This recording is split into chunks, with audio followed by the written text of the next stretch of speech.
ನಮಸ್ತೆ ವೀಕ್ಷಕರೇ, class 1 news ಟಿವಿಗೆ ಸ್ವಾಗತ. ಈ ದಿನದ ಪ್ರಮುಖ ಸುದ್ದಿಗಳು. ದೇವನಹಳ್ಳಿ ಪಟ್ಟಣದ ಪ್ರಸನ್ನಹಳ್ಳಿ ರಸ್ತೆಯಲ್ಲಿರುವ ಆಕಾಶ್ ಸಮೂಹ ಸಂಸ್ಥೆಯ ಸಭಾಂಗಣದಲ್ಲಿ 4ನೇ ಘಟಿಕೋತ್ಸವ ಸಮಾರಂಭ ಹಾಗೂ ವಿದ್ಯಾರ್ಥಿಗಳಿಗೆ ಪದವಿ ಪ್ರದಾನ ಕಾರ್ಯಕ್ರಮ ನಡೆಯಿತು. ವೈದ್ಯಕೀಯ ಶಿಕ್ಷಣ ಸಚಿವರಾದ ಶರಣ್ ಪ್ರಕಾಶ್ ಪಾಟೀಲ್ ಅವರು ಮಾತನಾಡಿ, ಆಕಾಶ್ ಮೆಡಿಕಲ್ ಕಾಲೇಜು ಗ್ರಾಮೀಣ ಪ್ರದೇಶದಲ್ಲಿ ಉತ್ತಮವಾದ ಮೂಲಭೂತ ಸೌಕರ್ಯಗಳೊಂದಿಗೆ ವಿದ್ಯಾರ್ಥಿಗಳಿಗೆ ಒಳ್ಳೆಯ ಶಿಕ್ಷಣದ ಸೌಲಭ್ಯ ದೊರೆಯುತ್ತಿದ್ದು, ಉತ್ತಮ ವೈದ್ಯರಾಗಲು ಸಮಾಜ ಸೇವೆಯಲ್ಲಿ ತೊಡಗಿಸಿಕೊಳ್ಳಲು ಒಂದು ಒಳ್ಳೆಯ ಅವಕಾಶ ಪ್ರತಿಯೊಬ್ಬರೂ ಸದುಪಯೋಗ ಪಡಿಸಿಕೊಳ್ಳಿ ಅಂತ ತಿಳಿಸಿದರು.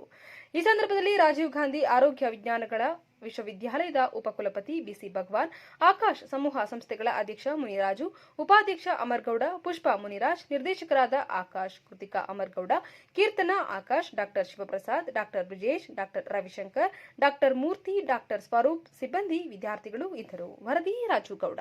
ಇವತ್ತು ಇಲ್ಲಿ Akash medical college fourth graduation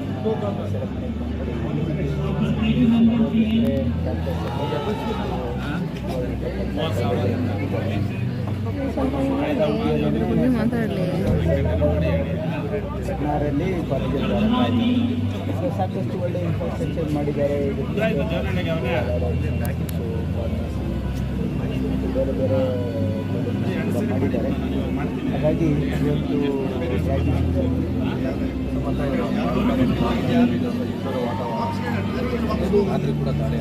ಈ ವಿಷಯದಲ್ಲಿ ನಾವು ಭಾಳ ಸ್ಪಷ್ಟವಾಗಿ ಹೇಳಿದ್ದೀವಿ.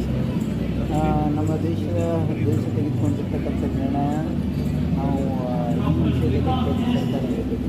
ಯಾಕಂದರೆ ದೇಶದ ಭದ್ರತೆ ವಿಚಾರ ಬಂದಾಗ ನಾವೆಲ್ಲರೂ ಒಕ್ಕಟ್ಟಾಗಿರಬೇಕು, ದೇಶಕ್ಕೆ ಹಾಗಾಗಿ ಇವತ್ತು ಏನು ನಿರ್ಧಾರ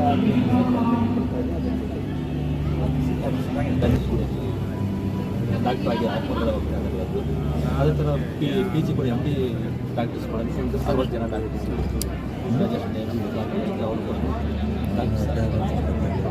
ಸರ್. ಮತ್ತು ಕಳೆದ ಬಾರಿ ಈ ಬಾರಿ ವಿದ್ಯಾರ್ಥಿಗಳ ಪರ್ಫಾರ್ಮೆನ್ಸ್ ಯಾವ ರೀತಿ ಇತ್ತು, ಅವರ ಮಾರ್ಕ್ಸ್ ಯಾವ ರೀತಿ ಇತ್ತು ಅಂತ?